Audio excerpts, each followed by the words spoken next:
Ah, je suis toujours content à l'annonce d'une vidéo où je vais tester un mini PC qui s'annonce en plus comme étant un véritable monstre de puissance. Ça me met clairement en joie. Bienvenue sur AliExpress pour le test du Beelink SER6 6600H. Ryzen 5 6600H avec une Radeon 660M à l'intérieur et 6 cœurs physiques. Et il s'agit d'un vrai mini PC comme vous pouvez le voir. Certains ont tendance à grossir à mesure que la puissance s'accroît à l'intérieur et que du coup le besoin de dissipateurs techniques assez costauds se fait ressentir. Ici on est sur un 12 cm de côté, 4 cm de hauteur. À l'arrière, on retrouve l'essentiel sans fioritures. Vous avez du RJ45 1 Gb, de l'USB 2, de l'USB 3.2, deux prises HDMI 60 Hz, ici vous avez la partie électrique. À l'avant c'est encore plus original, alors bien sûr il y a une prise casque, vous allez retrouver d'autres USB 3.2 Gen 2 et vous allez surtout trouver de l'USB 4. Et l'USB 4, si vous avez les équipements qui vont bien, ça envoie clairement du mouflon, mais il y a au moins une utilisation que vous pouvez avoir assez facilement avec cet ordinateur, c'est brancher 3 moniteurs dessus puisque vous avez deux HDMI et la prise USB-C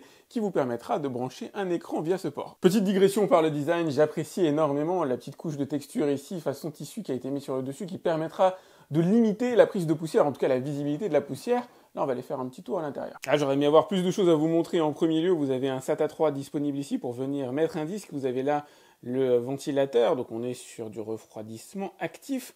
Je sais pas si je vais aller démonter le reste. Bon allez, je suis trop curieux pour m'arrêter là. Il y a 5 vis à enlever en espérant que j'ai réussi à enlever les bonnes. Allez, ça me permet quand même de vous montrer une partie de l'envers du décor. Sur la partie supérieure, vous avez le slot avec le SSD NVMe. On reviendra sur ce sujet après. Il est très sympa. Et vous avez là les deux barrettes de RAM. C'est de la DDR5 4800. Ah, c'est bête, je l'avais pas noté avant alors que c'est écrit. On est bien sur un SSD couleur, donc c'est un ventilateur associé ou dédié au SSD qui devrait normalement aider à le rafraîchir. Je savais pas qu'il chauffait à ce point. Enfin, ça dépend de celui que vous allez mettre à l'intérieur. Avec une chauffe qui sera redirigée vers les composants, mais des sorties quand même d'air sur les côtés qui devrait permettre quand même une bonne dissipation thermique. On fera un petit test concernant la chauffe du boîtier. En complément d'informations hardware, on retrouve à l'intérieur le Wi-Fi 6, le Bluetooth 5.2, la possibilité d'opter pour une version avec un 6800H. Si vous avez besoin d'un petit boost de puissance, je vous montrerai ce que ça donne en matière de différence par rapport à celui-là qui doit déjà être assez costaud. Bon, ben moi j'ai hâte de voir ce que ça donne en vrai. Vous allez voir, mon installation est simple mais efficace. J'ai relié l'ordinateur directement en HDMI à mon écran portable 4K pour une consommation globale franchement ridicule. On est sur du 45 watts ici et ça je sais même pas combien ça consomme, mais ça doit être totalement anecdotique. Et premier test qu'on va réaliser ensemble, je vais appuyer sur le bouton démarrer et on va voir en combien de temps j'arrive sur le bureau de Windows.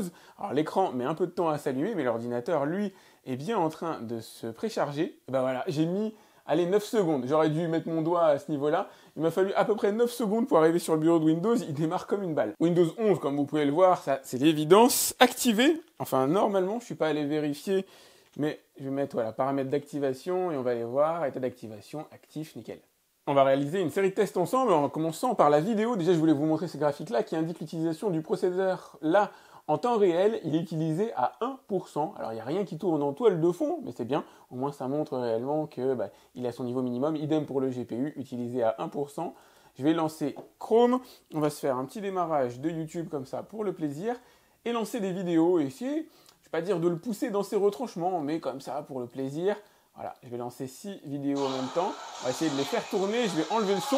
Regardez, c'est vraiment pour le plaisir, hein. Je vous montre, les 6 vidéos sont bel et bien parties. Hop, elles sont actives sur tous les onglets. Et on va aller voir quelle est la consommation au processeur en attendant. Voilà, 4, 7%, 6 vidéos qui tournent en même temps font que l'ordinateur ne transpire absolument pas. Je vais passer, est-ce que je peux passer en 4K sur certaines vidéos, tiens. Parti vérifier quand même que mon écran est bien en 4K, regardez, 3840 par 2160. Eh ben écoutez, charité bien ordonnée commence par soi-même, puisque j'ai pas trouvé de vidéo en 4K parmi les 6 que j'ai lancées au pif, j'ai mis une de mes propres vidéos qui, comme vous pouvez le voir ici, est lancée en 4K. On va aller retourner voir le diagramme d'utilisation processeur, on est à 9%, 8%, 5%, sachant que maintenant il y a 7 vidéos qui diffusent du contenu en direct. Ça va de soi, je le montre pour les plus frileux, mais évidemment Netflix va fonctionner sans aucun problème dès lors que vous avez un abonnement, que ce soit en Full HD ou en 4K. On va encore regarder la consommation processeur. Voilà, elle est à 7%, sachant que j'ai toujours les vidéos qui tournent à côté. Je peux lancer un film Netflix en même temps. Ok, donc le streaming vidéo, vous l'avez vu, c'est les doigts dans le nez. Que ce soit en Full HD, en 4K, via Netflix, Prime Video, YouTube, vous pourrez lire tous les flux vidéo que vous voulez. On va monter d'un cran en difficulté, on va passer au montage vidéo. Monter d'un cran est d'ailleurs un euphémisme, puisque le montage vidéo fait partie des applications qui consomment le plus de ressources. Et là, on va pas faire n'importe quoi.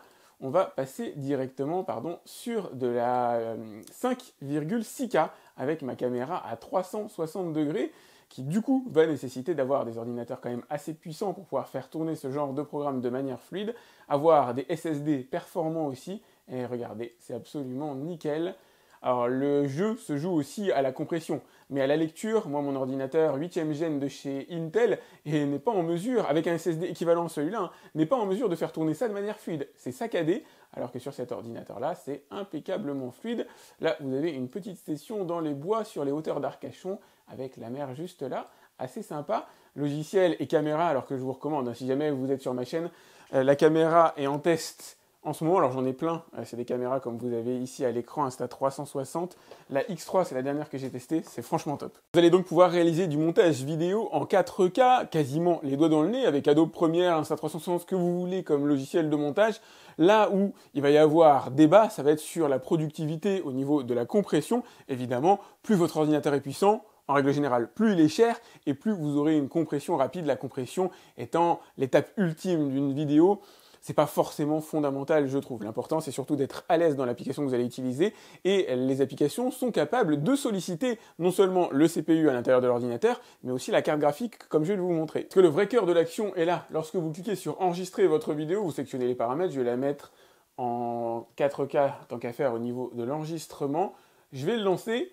Et là, s'il n'y a que le CPU qui est utilisé, forcément, c'est un crève-cœur, puisque vous n'aurez pas toute la puissance de l'ordinateur qui va être utilisée. Regardez, on est à 30% sur le CPU. Ce qui est intéressant, c'est de voir que le GPU, la carte graphique intégrée à l'intérieur, enfin l'iGPU pour être précis, la carte graphique intégrée à l'intérieur du processeur, est elle sollicitée à 70%. Et c'est cette combinaison des logiciels bien conçus capables de tirer parti à la fois des processeurs graphiques et des processeurs centraux qui vont vous permettre de tirer pleinement parti de votre ordinateur. Ici, c'est le cas. Et voilà le résultat du montage. Alors, je vous l'affiche juste comme ça pour le plaisir, pour vous montrer que ça charge, ça précharge extrêmement rapidement. C'est vraiment nickel. Les performances sont liées bien sûr au processeur, sont liées à la carte graphique, mais sont aussi liées à la présence du SSD NVMe à l'intérieur, qui est le test qu'on va réaliser maintenant. On va voir ce qu'il a dans le ventre. J'avais triché un peu, je l'avais fait en avance, et voici les résultats que j'avais obtenus, et l'ordinateur devait être en train de faire quelque chose au moment où j'effectuais le test. Regardez, j'étais à 2900 mégabits par seconde. Là, je suis à 3700 maintenant qu'il est parfaitement en repos. C'est des performances assez étonnantes. Ça signifie qu'on est sur un très très bon milieu de gamme et ça fait plaisir. Le SSD n'a pas été oublié parce que c'est une pièce qui n'est pas challengée, on va dire, par le commun des mortels de manière générale. Pour vous donner des ordres de valeur, un disque dur à l'ancienne, c'est à peu près 100 mégabits par seconde. Un SSD entrée de gamme, on va être sur du 250, 500, éventuellement un peu plus.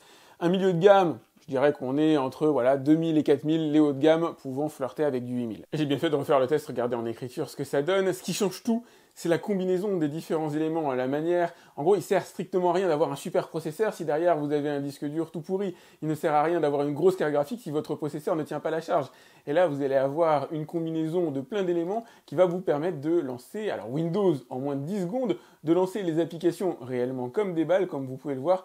Tout est quasi instantané. Ça va presque sans dire, mais évidemment, Excel, la suite Office, va tourner sans aucun problème sur cet ordinateur, bien sûr si vous avez la licence. Pour venir épauler les processeurs centraux et graphiques, ainsi que le SSD, vous avez une mémoire tampon au milieu, donc je vous donne la définition, ce qu'on appelle la RAM. On a 16 Go de RAM intégrée à l'intérieur, de la DDR5 super rapide, qui va délivrer les informations au processeur le plus rapidement possible. C'est ce qui donne, en plus du SSD, en plus du NVMe, cette sensation que tout se démarre extrêmement rapidement. Rien de tel qu'un bon vieux benchmark pour vous donner des informations sur la puissance processeur. Celui-là ne va pas vous dire grand-chose, il va plutôt être à associer aux passionnés, on va dire, du sujet. Je vous ai mis les scores que j'ai obtenus sous PC Mark 10. En règle générale, on constate sur ce genre d'ordinateur un gros décrochage au niveau digital content, qui ici est quand même vachement modéré. On va faire d'autres tests que je vais pouvoir vous expliquer. Regardez, on va comparer les deux versions de l'ordinateur. Un Ryzen 7 6800H, c'est le haut de gamme, et celui que j'ai, le Ryzen 5 6600H.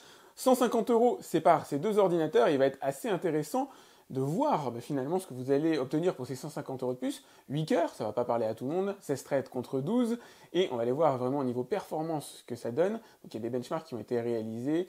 Hop, on va passer directement sur Geekbench en single core, donc c'est vraiment la puissance brute processeur. Il n'y a que 6% d'écart. 150 € pour gagner 6% d'écart en puissance brute, moi, ça me paraît léger. Alors, c'est en multicœur qu'il va y avoir un écart, et encore, il n'est pas particulièrement marqué, comme vous pouvez le voir. 18% d'écart entre les deux processeurs. moi je trouve ça assez cher payé. Autrement dit, à moins d'avoir un budget extensible et de vraiment vouloir l'ordinateur premium, je trouve que le Ryzen 5 est le meilleur compromis, le meilleur rapport qualité-prix. Il vous donne de la grosse patate pour 150 € de moins. Là, ce qu'on va faire, c'est comparer, on va dire, deux ordinateurs de philosophie différentes. Alors celui que j'ai actuellement, le Ryzen 5 6600H, un Celeron 5100. C'est un ordinateur qui va coûter 2 fois moins cher. Les mini PC que vous allez retrouver, alors chez Beelink, exactement du même format que celui-là, génération Jasper Lake pour Intel, à 2 fois moins cher, on va voir ce qu'on a en matière de performance. Essayer de comparer les deux, ça va être assez intéressant. Désolé pour les publicités. Regardez, là par exemple, le gap est quand même assez énorme. On est sur un ordinateur qui est de l'ordre du 2,5 fois plus puissant pour celui-là en single core. En multicœur, là ça n'a rien à voir, il est 5 fois plus performant. Et vous avez payé, je ne vais pas dire seulement 2 fois plus cher, mais au moins vous savez dans quoi est passé votre argent. Ça ne signifie pas que je ne recommande pas les ordinateurs entrée de gamme Intel génération 5100, je vous les recommande assez fréquemment si votre budget est ric-rac. Mais là, en mettant, je dirais 200-300 € de plus, vous savez vraiment dans quoi est passé votre argent. Vous obtenez une véritable bombe en matière de puissance qui n'a rien à voir avec un 5100, qui va faire tourner pas mal de choses, va faire tourner des vidéos, mais ne va pas avoir la même aisance, notamment en matière de productivité. Là, ce qu'on va faire, c'est essayer de voir rentrer dans l'univers du jeu vidéo. Alors là, c'est très spécifique, puisqu'un mini PC, à la base, n'est pas fait pour jouer à du jeu vidéo, mais on doit pouvoir quand même en tirer quelque chose. Je vais pas y aller trop brut, alors on est sur Counter-Strike Go, mais je vais y aller méchant quand même. Je vais lui mettre du Full HD, faut rester raisonnable, hein. La 4K, aujourd'hui, c'est réservé à des RTX 3070, RTX 3080 ou 4000, hein, génération 4 qui viennent de sortir, donc je vais le mettre en Full HD, et je vais enlever l'anti-aliasing, l'anti-crénelage, tout simplement parce que ça consomme trop de ressources. C'est d'ailleurs les premiers paramètres que vous devez modifier si vous avez un ordinateur qui commence à traîner la patte dans les jeux vidéo. Alors comme je suis pas doué pour faire des démos en même temps, je vais me mettre en mode observateur, donc c'est bien l'ordinateur qui calcule l'image que vous avez à l'écran. Je vais essayer d'enlever les reflets qui sont pas terribles. Et regardez ce que ça donne, c'est assez stupéfiant. La RTX 6660M fait un travail excellent. Alors j'aimerais bien que le mec arrête de camper pour que vous puissiez voir ce que ça donne en matière de fluidité, mais c'est carrément bluffant. Un mini PC avec un tel niveau graphique, jusqu'ici, j'en ai pas vu, c'est le premier que j'ai de cette gamme-là, capable de faire tourner Counter-Strike Go nickel, en Full HD, en laissant les graphismes au niveau le plus élevé. J'ai viré l'anti-crénelage. L'anti-crénelage, si vous ne connaissez pas l'anti-aliasing, c'est ce qui permet de limiter les effets d'escalier qu'on peut avoir sur les, on va dire, les parties inclinées des textures. Donc là, sur les boîtes, en se penchant réellement de très près, on peut voir un léger effet d'escalier, une légère pixelisation qui ne se voit pas à distance normale et encore moins en phase de jeu. Bon ok, il m'a impressionné, mais on va essayer de monter d'un cran avec Apex Legends. Allez, je vais faire un traitement analogue sur Apex. Je vais mettre en Full HD, évidemment, illusion d'optique que de jouer au-delà du Full HD sur ce genre d'ordinateur. Je vais rester cool sur l'anti-crénelage, voilà, aucun appliqué. Et on va commencer comme ça en laissant les textures à un niveau quand même assez élevé. Bon, la scène de chute est toujours la plus violente, c'est la scène qui consomme le plus de ressources puisqu'il y a énormément de polygones visibles à l'écran, même si en règle générale c'est adapté. C'est normal d'avoir un peu de saccade, on va voir ce que ça donne au sol. C'est très très étonnant. Le niveau de fluidité atteint pour un mini PC, j'ai jamais eu Apex aussi fluide sur un mini PC. C'est réellement le plus puissant, le plus performant que j'ai pu avoir jusqu'ici, qui n'est pas un ordinateur dédié au hardcore gamer, évidemment. Si vous aviez prévu des jeux à la Red Dead Redemption 2, etc., évidemment, ça ne va pas fonctionner, il n'y aura pas de miracle, mais vous allez commencer à pouvoir flirter avec des jeux assez sympas. Voilà, moi je suis très first-person shooter comme type de jeu vidéo, donc pour le coup c'est là-dessus que je vais prendre mon pied. Là, le but c'est pas de vous faire une démo Apex, c'est pas du tout ma tasse de thé, mais je voulais vous montrer ce que ça donne en live.